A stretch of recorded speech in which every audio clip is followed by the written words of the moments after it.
Uwanja huu ni wa kihistoria, ulikuwepo miaka ya zamani. Tulitamani ukarabatiwe, tulitamani uboreshwe. Ilikuwa ni maombi ya kila mwana Rukwa, mpaka tunajiuliza ni kwa nini sisi, mbona kwingine viwanja vinajengwa, Rukwa tumemkosea nini Mungu? Dr. Samia Suluhu Hassan kwanza alifanya ziara hapa, nyinyi mnakumbuka, miaka 3 iliyopita, akaona hali ilivyo, akaidhinisha fedha bilioni 60. Leo matunda ya wema wake Dr. Samia tunayaona hapa Sumbawanga. Uwanja umekamilika, na kwa mara ya kwanza tunafanya majaribio ya ndege yetu serikali ya shirika la ndege ya kutua na kuruka, ikiwa ni mwanzo sasa wa kuanza safari rasmi hapa Sumbawanga. Muombeeni Dr. Samia Suluhu Hassan. Wako watu wanaweza kuja wakasema Dr. Samia hili, ninyi pimeni wema wake kweli. Ni kiongozi anayewapenda kwa dhati wana Sumbawanga na wana Rukwa. Acha miradi mingine kwenye maji, kwenye barabara, kama mbunge alivyozungumza hapa, peke yake bilioni 60 si uwekezaji mdogo. Amezungumza mwenyekiti wa PIC hapa, katika mkoa wake hana uwanja. Iko mikoa ndugu zanguni haina viwanja vya ndege, iko mikoa ndio wanaanza kukarabati leo.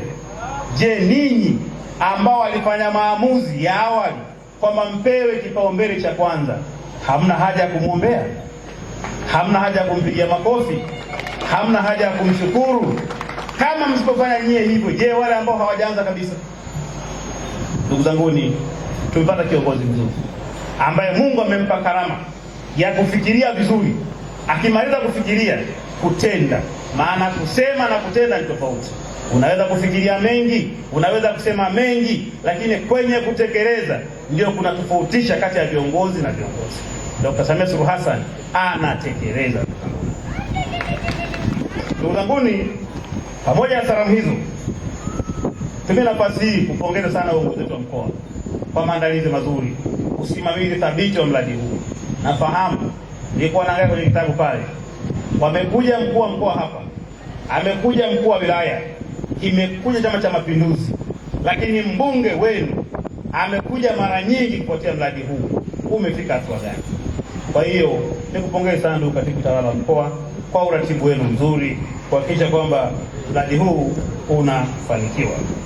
Ndugu zanguni, pamoja na mradi huu, napenda kuwathibitishieni tunaposema Dr. Samia ni kiongozi mwenye maono, na pale ambapo chuo cha anga mwaka jana kule Korea kikamkabidhi rasmi shahada au ya heshima kwamba tunakupa PhD kwenye sekta ya anga, watu wakaanza kujiuliza maana yake nini?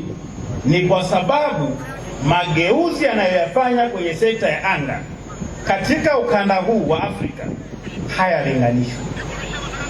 Mageuzi anayoyafanya kwenye sekta ya anga hapa Tanzania hayalinganishwi.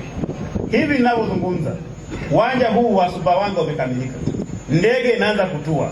Nenda Mpanda, ndege inatua. Nenda Kigoma, mradi unaendelea na ndege inatua. Nenda Tabora, ndege inatua, mradi unaendelea. Nenda Mtwara, awamu ya kwanza tumekamilisha, tunakwenda awamu ya pili. Nenda Singida, tayari tumeshaanza, tunakwenda kwanza kulipa fidia ili wale wananchi tujue kiasi gani wanachodai ujenge uwanja wa ndege. Nenda Arusha, jengo la pili limekamilika. Nenda Kia, hivyo miradi inaendelea. Nenda Moshi, nenda Mwanza, nenda Musoma, nenda Shinyanga, nenda Lindi. Ni wakati gani tumewahi kushuhudia kazi kubwa inafanyika wakati mmoja? Na ndio maana tunapenda kusema kwamba tumuombeeni. Nimetaja miradi michache pamoja na inayoendelea. Dr. Samia Suluhu Hassan na serikali yake wanafanya kazi nzuri nyingine ya kwenda kuanza kujenga viwanja vingine Kiabaji, Bukoba, Njombe, Serengeti.